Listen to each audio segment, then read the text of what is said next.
This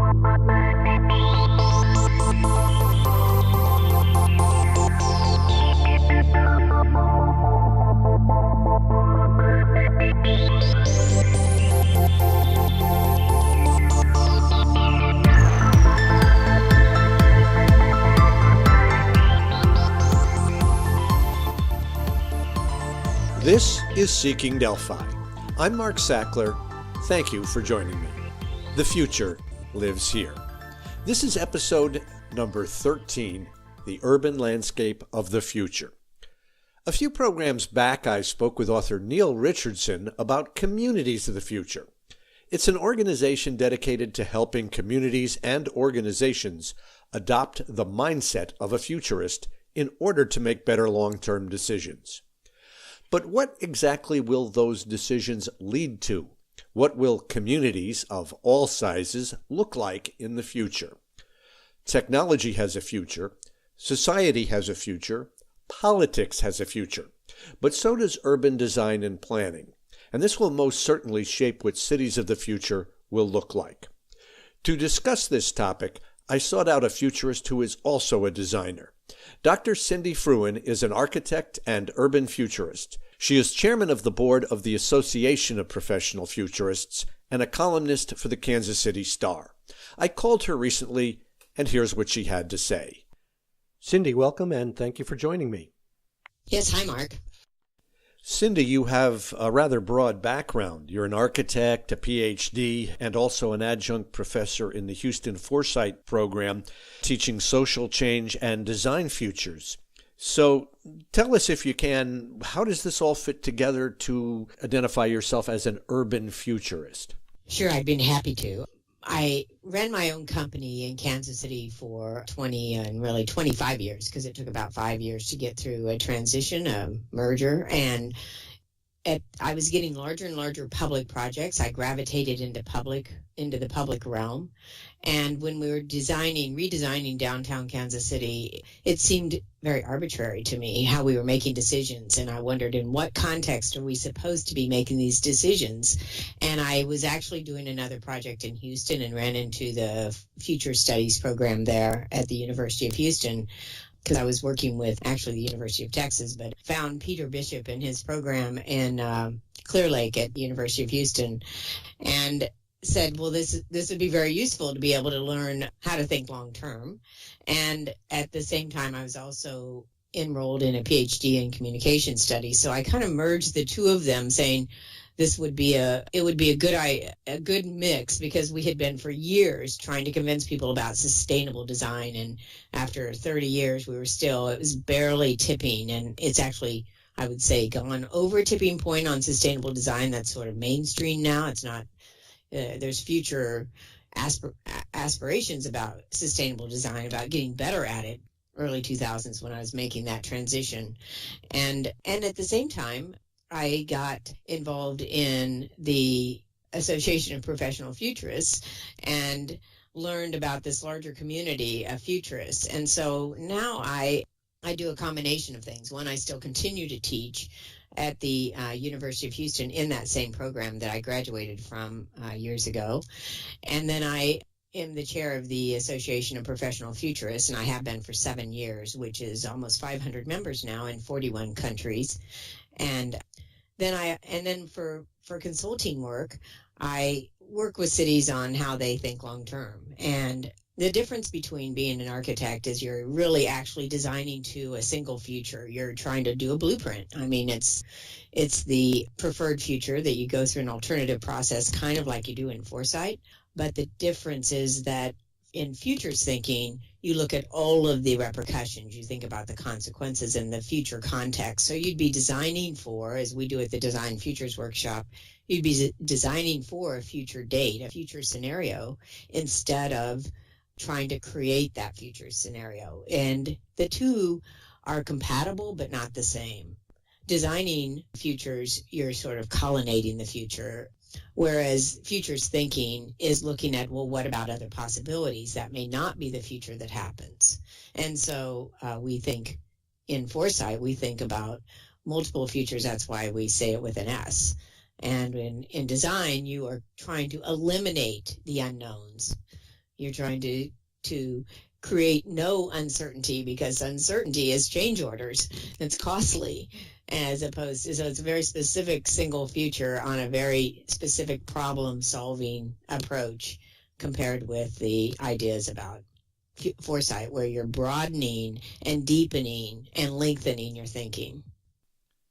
Cindy, when most people think about the future these days, they think about technology and how that is changing things and driving us rapidly into a different future. But design has a role too. Design can create change, and design and technology kind of can play off each other. Technology may drive the design. Design, perhaps influenced by social change, may drive the technology. How do you feel about that?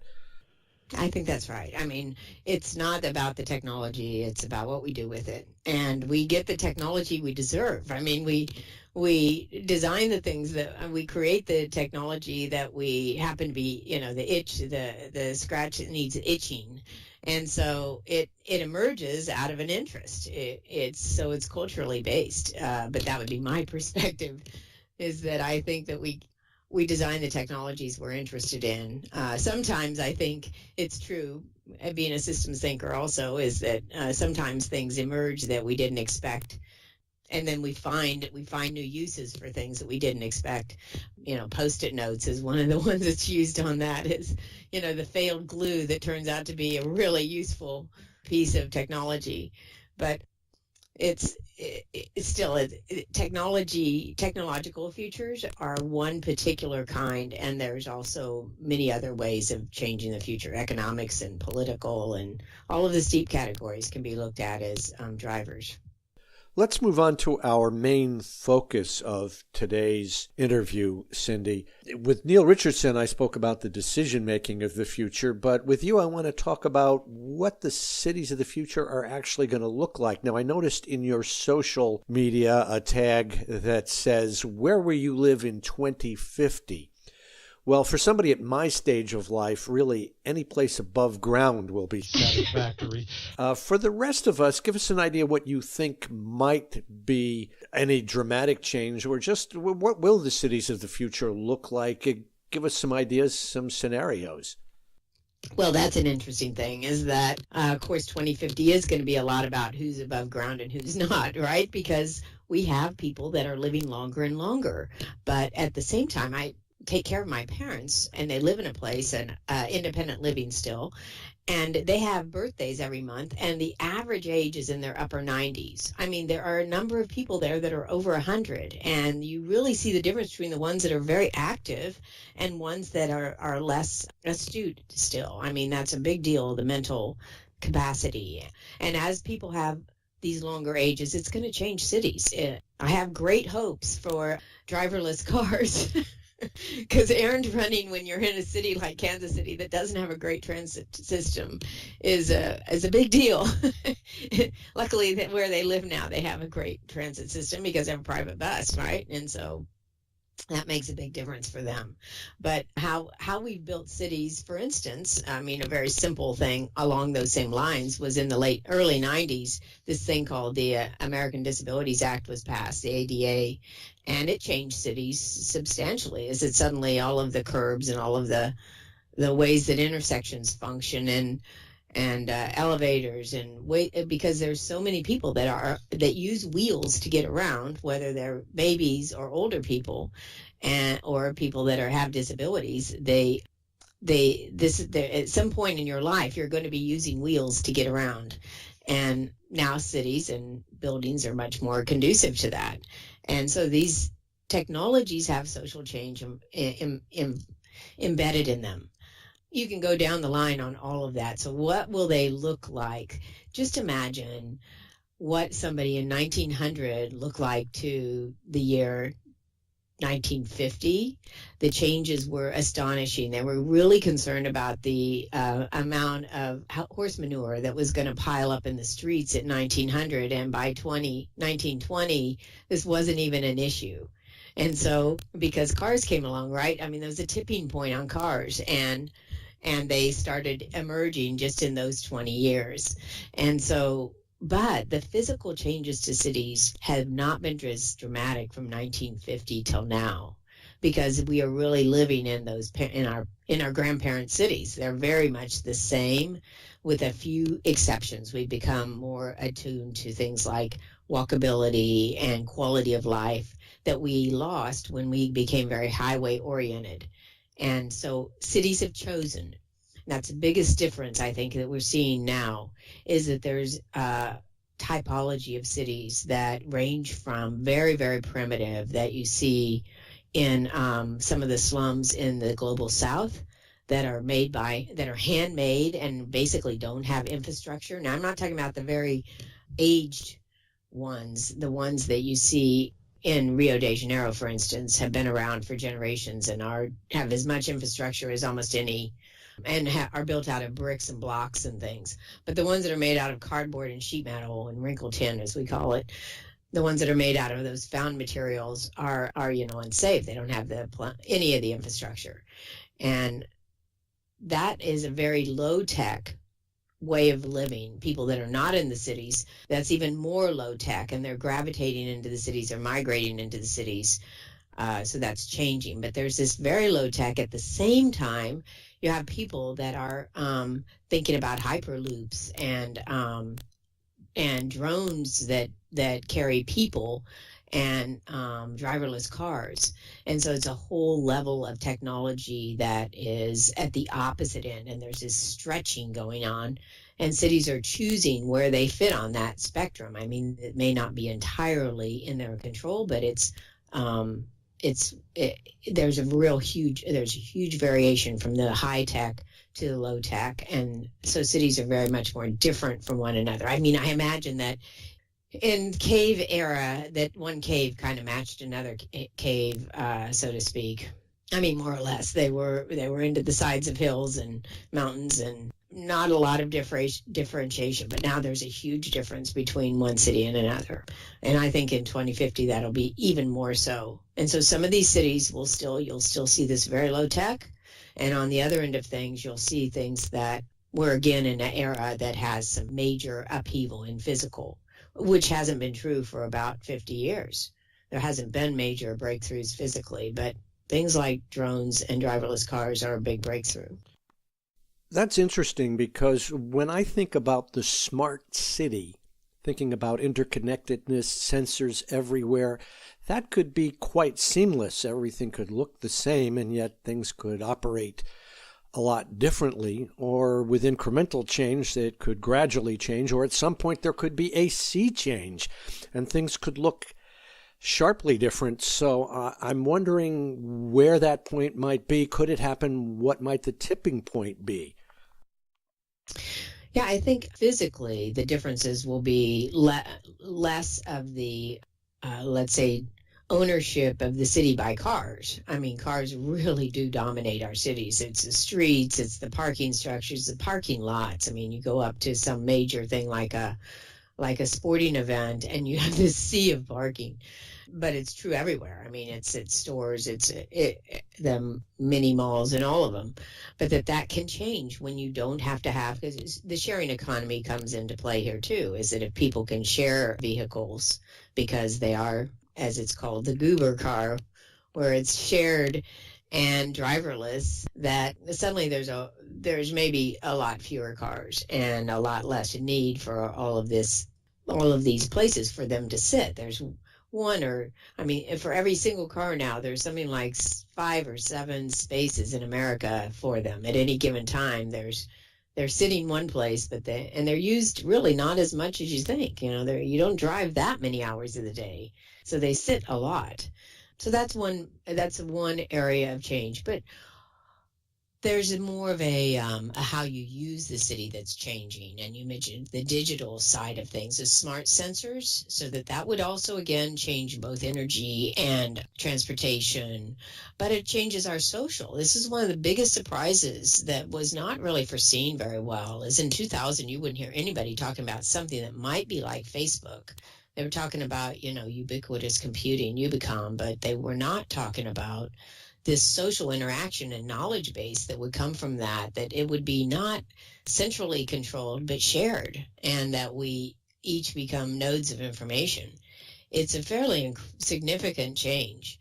And we're still in the embryonic stages. I mean, I think all of our blogging and podcasts and things that we're doing now are just beginning. I mean, they're just really baby in their liminal baby form, and it changes how you know the city. Anywhere you go, you can't really get lost anymore because of GPS, which really ruins the feel of visiting new places, because you don't have to get out the old maps. You get out your cell phone, you tell it, take me back to my hotel, and you just follow the voice as it takes you back there. You get this sort of known and yet unknown. You get the functional, transactional is available to you, but then you still have the old-fashioned relational. You still have to get to know people and get to socialize with people and form bonds. And cities may become better at that than they have been, because our cars definitely isolated us. In terms of the physical spaces that cars occupy, there seem to be some pretty strongly competing visions out there. Not just the self-driving cars that are on the conventional ground-level highways. You've got several companies now rushing to develop flying cars. Maybe that's a bit over-optimistic, I think. I don't know that it'll have that big an impact, at least in the near term. And then, of course, you have Elon Musk going in the other direction, wanting to go underground with his The Boring Company, as he calls it, to tunnel underneath cities to create highways and supposedly relieve congestion in that manner. I'm curious and interested in your viewpoint on this, particularly how you feel about The Boring Company. Yeah, I looked at that a little while back. It just made some announcements like, a month or two ago. And the thing about boring works in rural better than it works in urban settings, because having done a lot of work in cities, there's a number of things underground. I mean, especially in the urban core, there's 1 and 2 and 3 generations of development that you don't see. And so underground is full of stuff. And so I think the boring works in a more rural setting, a less developed setting, without disrupting all of the utilities and especially storm sewers. I mean, even if you get very high tech, there's nothing high tech about rain. It is just enormous, and flooding and rain is a very epic thing that can happen to cities, and is happening more and more. The aspect of intensive rains, events, as well as all of the development, creates these perfect storm, no pun intended, a perfect situation for flooding. And flooding in cities is still a very primitive experience, and they just get overwhelmed by it. There's nothing high tech about it. So the idea of boring underground is going to be good for some places and not as much for others, and a very interesting option. I sure wish there was a lot more use of underground for certain things. That's for sure. At the same time, it's far cheaper to be above ground. I mean, the difference of, for instance, building a below-grade parking structure and building a surface lot or building above grade are qualitatively different, substantially different. It's very expensive building underground. And I think that's what he's hoping to do, is make something that will be very inexpensive. Make it so that it's not such a difficult thing. At any rate, it seems to me like there's something in our psyche that's interested in the flying car, and has been ever since the little 18 months that the Jetsons ran in the early 1960s. It gets run over and over and over. But there's a lot of complications to it. And we do know that drones have entered our lives. Everybody's seen them somewhere or another, surprisingly, up in the sky. That these things are floating over you. They don't have a lot of functionality yet, just cameras mainly, but they're heading that way. I mean, it's again, as I said before, I think that from now to 2050 is a sea change in transportation. For one final question, Cindy, let's inject a social aspect to the cities here. We've noticed, at least here in the U.S., a move by millennials to the cities, not just for digital jobs, but mainly for the social experience. The millennials perhaps being more experience-oriented than previous generations. How is that going to play out versus the counterbalance of increasingly more interconnectedness, more augmented and virtual reality, making it possible to work from almost anywhere and not necessarily people needing to be in the city for the jobs that are in the city? Is that going to lead toward a movement back to the suburbs and away from cities, at least in the West? Or do you see the cities continuing to kind of thrive and be big places for experience and for jobs? Well, so one thing to point out about our long-term thinking on cities is that there's this thing called peak urban, which happens slightly after you get through peak population. And China is well, you could say that Europe has already done this because their populations have flattened for a while now because they don't allow the immigration that we do here. But because of fertility rates, then China is seeing this flattening and then peak. Maybe already probably seen the peak population, and now it's gone down to they think that they're going to have the billion people in the cities by 2030, but somewhere in there they get to peak urban as well, where their cities will start shrinking. And we have some cities in America that have been shrinking as well. Not at the rate that the ones in Europe are. But so we end up with something of our own. When you aren't growing, you can't change your cities as fast. And cities are the most obdurate piece of technology that there is. They are the slowest to change. It takes literally generations. A building cycle is about the same as a generation, about 20 or 25 years to get a plan done for a district. And so it takes multiple generations to make significant change on a city. And that's going to be, that is true. It's easier to change things that are digital. They're immediate. If you are doing the same thing digitally that you were doing 6 months ago, you're late. It changes so rapidly. There's always new apps. There's always new findings and new technology. It's kind of constant. And so those are really two gears that are different sizes on this wheel, this engine of change, and they are operating at totally different levels. So the digital side of things can make huge differences in a city much more rapidly, but are unseen, primarily unseen, only seen in behavior, because people can then cluster faster. They don't rely on, newspapers and information media has changed, virtually in 10 years. It's gone from one thing to another, almost a complete switch. And that's true. That can be true. It affects cities deeply because now what the good restaurants are, even if you aren't a local, and where there's events, and where your friends are, and where the hospital is, how to get around and have insider knowledge without anything else. And that will, as this augmented reality adds to that, where you can actually experience a city in the way that you want to. You only want to see these kinds of things. It could change we say we've been to Seattle, but your idea of being to Seattle and my idea of being at Seattle may be really, really very different because you have different screens, different things that things that you've seen because of the digital reality you looked at the same time as the physical. We may not be experiencing the same place.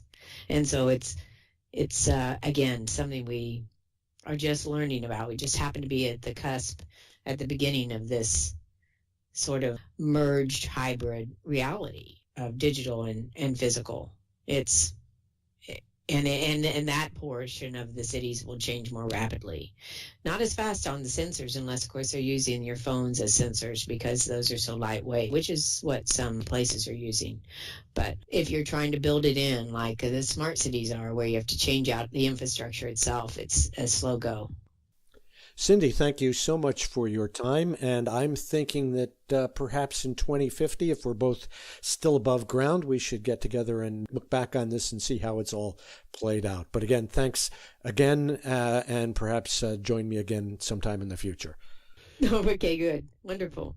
Thank you, Mark.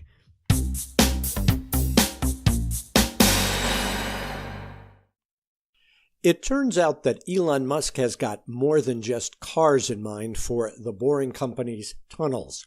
His Hyperloop mass transit concept is also on the drawing board as a possible resident of these underground pathways. Will the city of the future feature hordes of flying cars overhead? Or will cars disappear from the above-ground landscape to become urban moles? Perhaps 24/7 activity by shared self-driving cars will pervade a less crowded road structure with far fewer parking spaces. All these options are on the table and are all in serious development. The urban future is coming. We'll find out soon enough.